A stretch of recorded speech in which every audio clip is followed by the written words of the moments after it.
good mentor has your best interests in mind and helps you reflect on what you're good at and the kind of work you enjoy.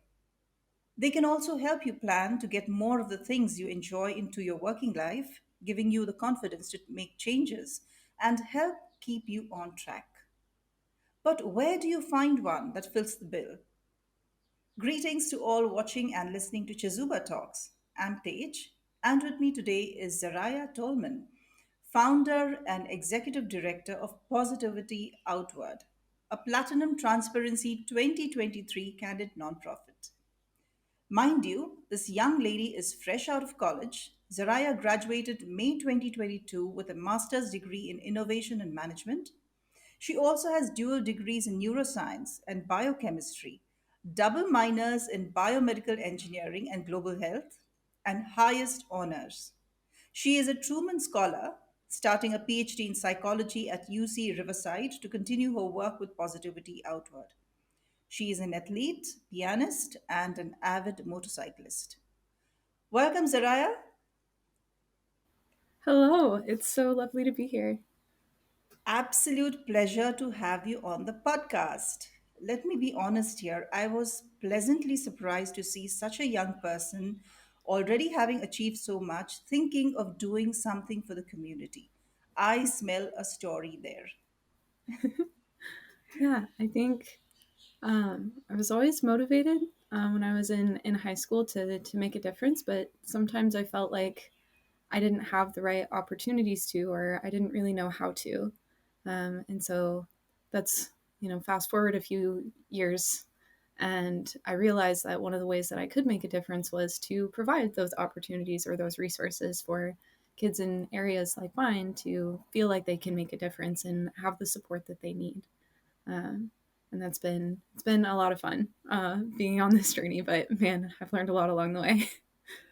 I'm sure. And you have developed an app, I believe, which is connecting mentors to mentees. What is the app? What is the app called? Yeah, so the app is called Positivity Outward Mentoring. So the structure of the nonprofit, the only program that we have is this mentoring program. But the app connects students who might be geographically isolated or financially facing financial barriers. So any high school student could log on to this app and create an account and then connect with mentors that they feel like could help move them forward towards their goals. And so mentors can provide support for college and career prep, so kind of the classic mentoring model, but then they can also provide support for life skills or self discovery and even mental health. So all the mentors are just drawing from their personal experiences, but we have a wide range of experiences so that each mentee feels like they have the people that they need to support them in the ways that are meaningful to them. Right. So, can a mentee have multiple mentors? As in, Mhm. just asking you from a career perspective or from a mental health perspective, is it possible? Yeah, yeah. And we even encourage the mentees to have multiple mentors. So we want them to build a support network for themselves, which kind of lessens the load on an individual mentor to have all of the right answers, but then helps the mentee to get multiple perspectives on things, to feel like they are seen and heard, and that there's so many people on their team and in their corner. And so we encourage the mentees to have multiple mentors, but of course, there's no set number for how many a mentee should have because more introverted mentees might prefer just one or two really strong relationships, but more extroverted mentees might prefer a lot of maybe less deep relationships. And we do include personality, a personality Hmm. test, and talking through those results with both the mentors and the mentees. It's one of the first activities that they do together so that the mentees are able to learn about themselves and then learn about what their mentors are. And it's a fun way to deepen the relationships right away, but multiple mentors for each mentee. That's wonderful. Would you say that going to the personality test, do the mentees already learn something about themselves? Till then, they have not learned anything about themselves. Is that the test helps them understand? Hmm. Yeah, so each relationship is different. But by the time that the mentee connects with their first mentor, we usually encourage them to start with that Big Five personality test and to talk through the results. But for some mentees that just have those career or academic goals, then Hmm. sometimes they're just reaching out to their mentors to be like, hey, what's it like to have a career in computer science? Or what's it like to be a chemical engineer? And even some Mm-hmm. mentees, a lot of the mentees we have are first generation students. And so they don't have parents who have gone to college or applied to college, even. And so a Oh, lot of the wow. questions that they Okay. have aren't really emotionally focused, but, how do I even begin the college application process? Like, what kind of things can I even major in? And what kind of opportunities might there be? And so sometimes they're really eager to dive into those questions instead of personality, but uh, and it's totally fine depending on what the mentees want to do. But usually, the journey of self discovery starts when they connect with their first mentor. Yeah. It's lovely. Getting to understand yourself is one of the skills I would say people should do at an earlier stage rather than later stage to understand what kind of personality.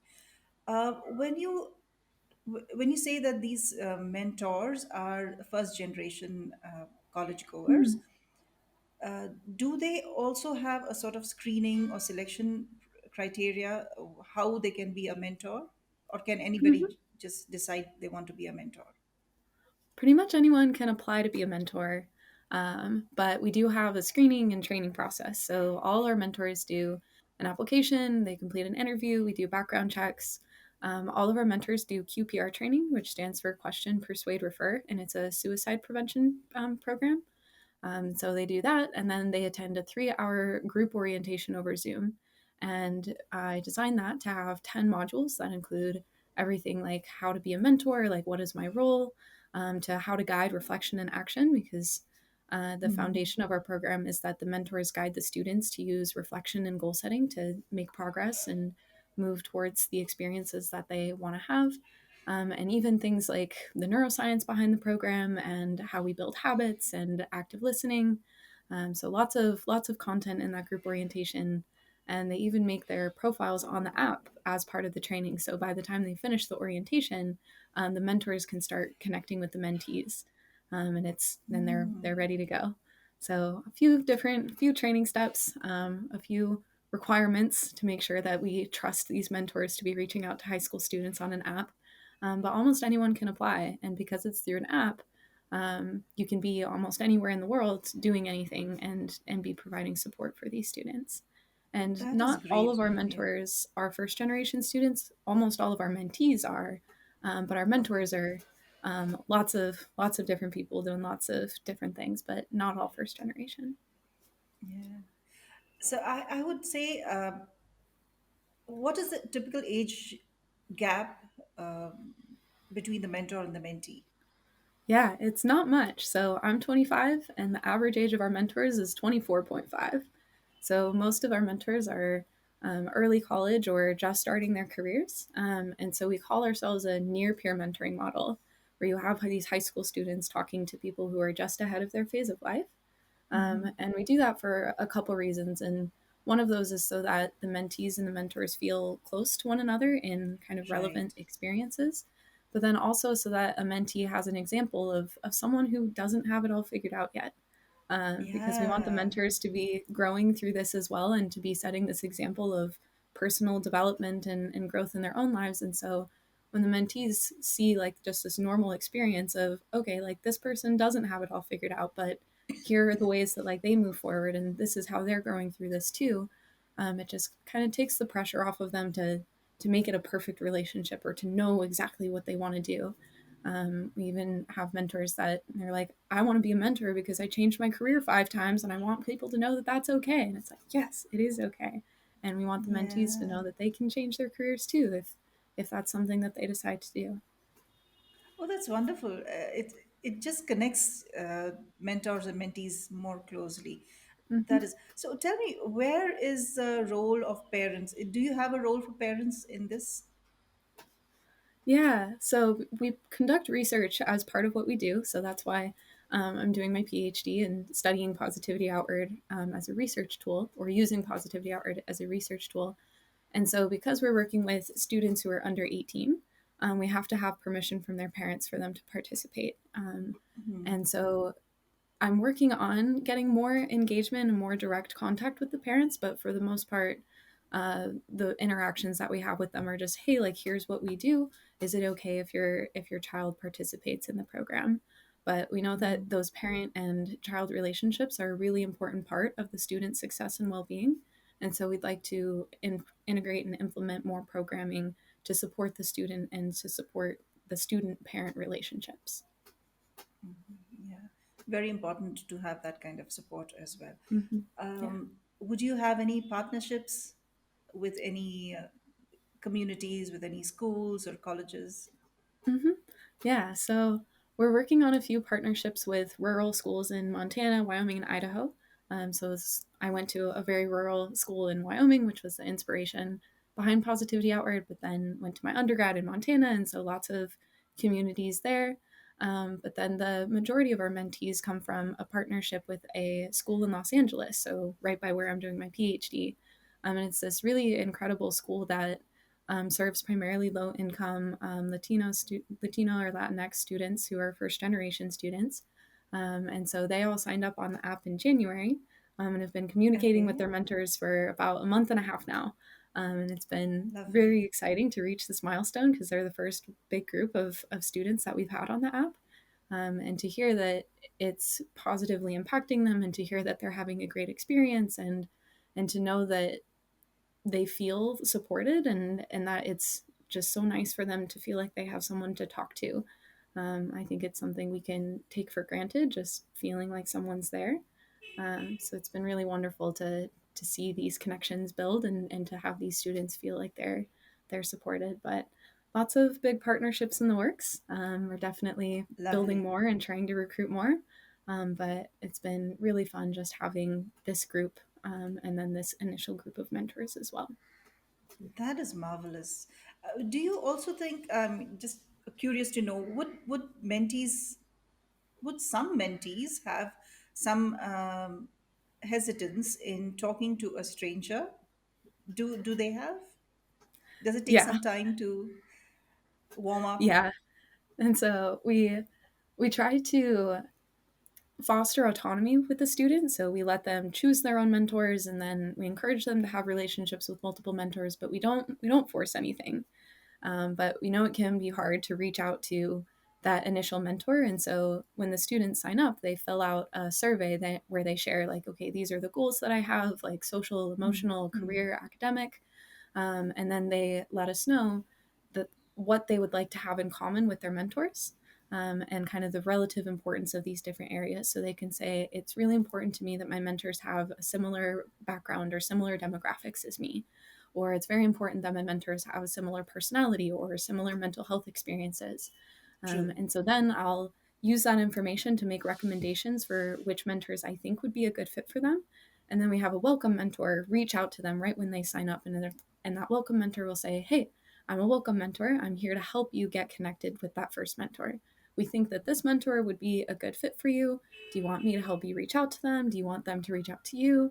And so we try to foster that autonomy while making it Yeah, easy as possible for them to connect. But it is really scary, especially for students who might be more introverted and absolutely. kind of Yes. have that barrier. But um, we have those welcome mentors reaching out, and then the students have said that feeling like their voice is heard and feeling like, hey, like someone wants to reach out to me and I get to have an opinion about this. They've given a lot of positive feedback about that.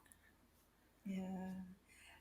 It's surprising, how somebody who needs some help will not reach out first. You have to make that attempt for them to warm up to the Hmm. fact that somebody wants to help you.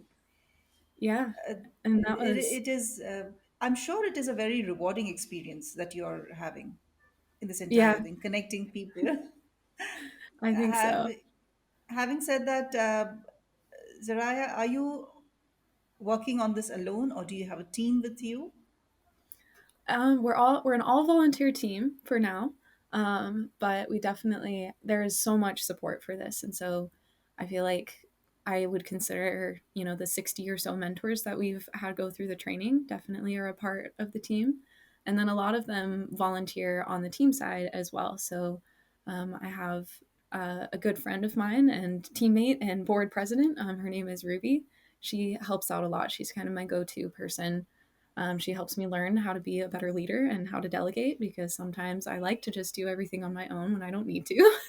um, and then I have so many amazing advisors and professionals who have helped me in every aspect of this. And so a research team and research advisors and then business advisors and nonprofit advisors and partnerships and so many amazing people have contributed to where we are. And I'm excited to hopefully get some compensation and some compensated roles eventually so that we can keep growing. But for now, Yay. we're Yeah, all of course volunteer, you but will. loving the work.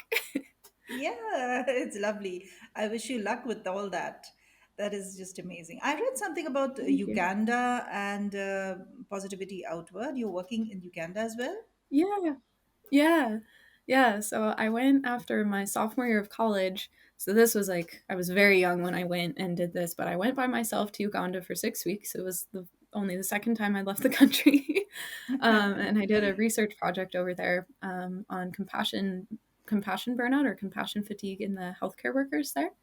But then really fell in love with the village. And so as I was building Positivity Outward and as I was maintaining these relationships with the village in Uganda, we did some small scale projects over there and then have been working more to have Positivity Outward be a part of the village there. And so it looks very different because there's not the same technology access. But we've done a couple empowerment workshops where we're teaching these principles of reflection and action and the importance of emotion regulation kind of with all of our decisions. Doing some of those workshops over there and providing support for students to go to school because the public education isn't free over there. And then we're working on uh, we have there's like a little project in the works with trying to build like a community center, but for now we're going to just be purchasing tablets that will be available for the students to use, and so they'll be able to log on to the app and connect with mentors, but then they'll also have access to other educational tools, and it can kind of be whatever they feel like is most beneficial to them, but kind of within that framework of reflection and action and making that meaningful progress. And so it's been, I think, a little bit slower than I'd like. Just I want to be spending more time on that project because that village has been so good to me, and I want to help them however I can. But they're also incredible, and they don't really need my help in a lot of ways. And so they do so much to support themselves, and while also maintaining those incredible community values of remembering like what's important, and it's the people around you. And so I love learning from them and then supporting them however I can. So hopefully I'll have more exciting news about how those tablets are going and how we can integrate Positivity Outward into the project a little bit more. But for now, it's just a lot of love and appreciation for all that they do for me. Yeah, that's marvelous. I just find it so heartwarming that you are doing something outside of your comfort zone, so to say, right? You're, reaching out to somebody far away and trying to make a difference in their lives. And in the entire process, you are saying that you're enjoying the learning. That says a Mhm. lot about you. Yeah. It's just Uh, beautiful. It is. Yeah. So, do you have any sort of measurement to see how far the mentees have progressed, or are there Mhm. any metrics for the impact that you have had through your app? Yep, yep. And that's part of the research that we're doing. So the students fill out surveys at the beginning, middle, and end of the program. And the surveys include measures of emotion regulation skills, their use of interpersonal emotion regulation, so being willing to reach out to help and learn from the people around us, and then measures of resilience and depression and anxiety symptoms. And so between the surveys, we hope to see improvement in those outcomes, but then we're also able to see, because surveys can sometimes be biased, so self report, because like we're reporting on things that might not necessarily be accurate, but in my mind, that's okay because what matters is how we perceive it. But then we have, in addition to the self report data, we do interviews with the students, with both the mentors and the mentees. And so we get that more qualitative piece of how they're feeling about how they're growing and their satisfaction with the program and if they feel like their expectations were met. And then the third piece of data that shows improvement over time is the way that the app is actually being used. So the students can do reflections in the app and goals in the app, and they're able to say, I felt like I made progress in my self awareness or in my self management Hmm. skills with this Hmm. goal. And so we're able to see the engagement and participation, and then those changes in themes over the interviews. And then hopefully that will also be supported by the survey data. So since we're just doing the pilot right now, we only have that first survey, and then little bit of information on the app. But by June, we should have those 3 time points, and we'll be able to show more definitively, both quantitative and qualitatively, how the students, both the mentors and the mentees, are growing through the program. Lovely. It's you've thought of everything, right? Right from the I've tried inception to. to the process and measuring the impact. Beautiful. That's just amazing. And the last Well, question to you, working on how a long many time. mentors, last question to you, how many mentors and mentees do you have currently on your program? Mm-hmm.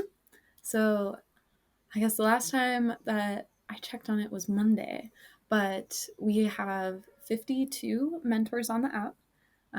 There are about 62 who have gone through the training, but sometimes they need to pause their account for a while, like if they're going through their own personal or Hmm. challenging experiences.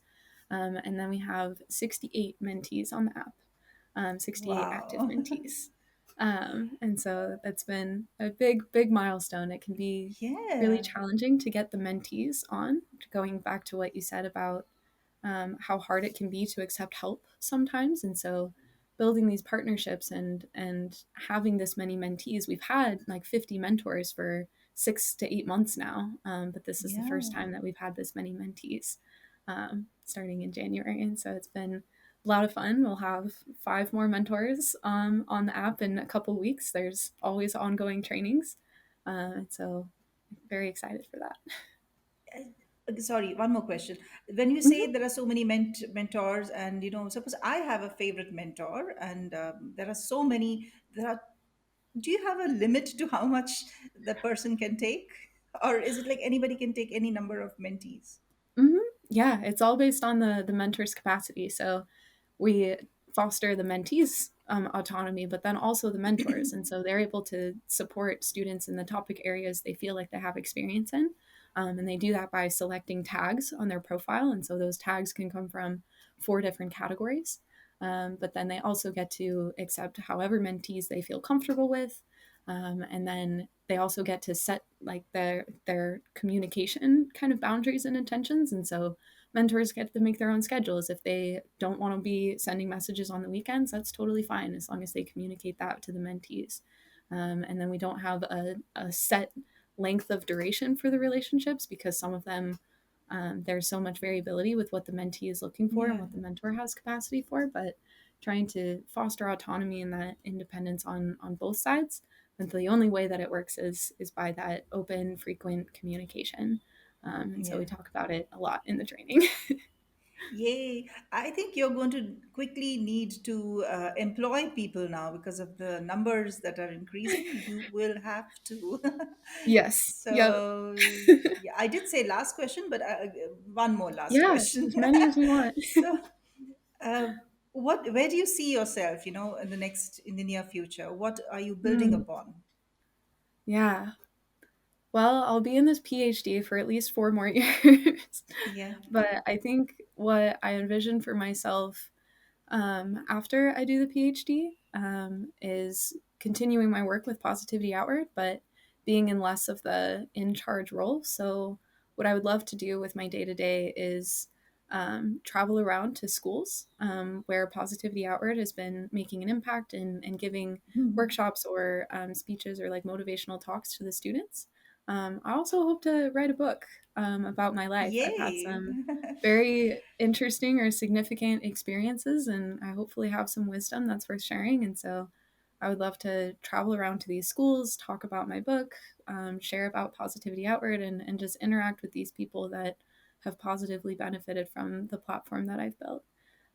But then maybe after that, I'll probably stick with entrepreneurship and hopefully try to do more within the realm of emotion regulation education, because there's a lot of literature, a lot of science around like the best ways to regulate emotions, and but it's not, that education isn't very accessible to the majority of people, and so Positivity Outward might be the best way to deliver that. But there might Hmm. be other opportunities or other ways to help youth learn more about this emotion regulation process, and how to help optimize it for themselves. And who knows where I'll be, but hopefully we'll just be You'll be in still a good interacting with place. youth. Yeah. Lovely. That gives you energy too. Yeah. Thank you. Thank you, Zariah. You are incredible. To step out and help youngsters find mentors and provide resources all the time while carving out your own life path is to me nothing short of inspiring. Thank you. So, Feel just very amazing. grateful. I wish you all the luck and support that you can garner in your endeavors. Very Thank you happy so to have much. spoken to you today. Yeah. Anytime. That was Zariah Tolman, a feisty young lady who out to help put individuals on the path to a healthy and productive life. Thank you very much for joining us. See you all in the next episode on Chezuba Talks. Till then, goodbye.